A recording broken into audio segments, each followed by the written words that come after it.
अंतर्मनाचा वेध घेणारे news channel star city one. राज्यातील आणि देशातील राजकीय घडामोडी पाहण्यासाठी आणि इतरही बातम्या पाहण्यासाठी सबस्क्राइब करा स्टार सिटी वन।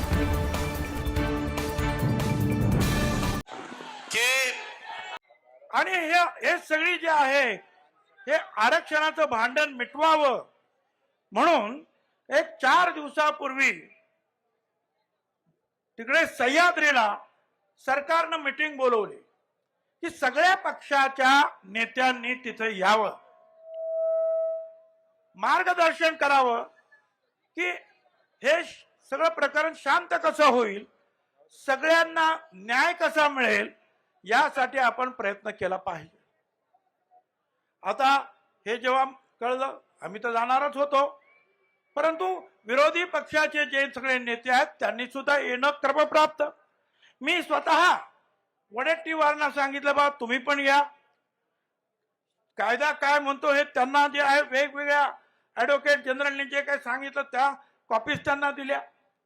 मी जितेंद्र आव्हाडांना सुद्धा बोललो, त्यांना सुद्धा कायद्याच्या काही कॉपीज दिल्या आणि त्यांना सांगितलं की काही करा आणि शरद पवार साहेबांना सुद्धा बोलवून घ्या, कारण व्हीपी सिंगांनी जे आरक्षण दिलं त्या आरक्षणाची अंमलबजावणी पवार साहेबांनी केली म्हणून आम्ही आतापर्यंत पवार साहेबांचा जय जयकार केला, त्यांचे आभार सुद्धा मानले।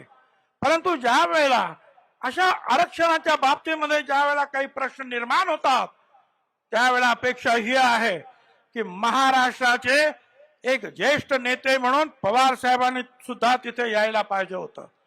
परंतु असं सांगितलं जातं की सगळे येणार होते, पण 5 वाजता बारामतीवरून कुणाचा तरी फोन गेला आणि विरोधी पक्षाचे सगळे येणारे नेते यांनी बहिष्कार टाकला। मला हे विचारायचं आहे की या बारामती मतदारसंघामध्ये मराठा समाजाचे मतदार आहेत, माळी समाजांचे आहेत, धनगर समाजाचे आहेत, सर्व ओबीसी समाजाचे आहेत, भटक्या समाजाचे आहेत, विमुक्त समाजाचे आहेत, सगळ्यांनी मतं दिली।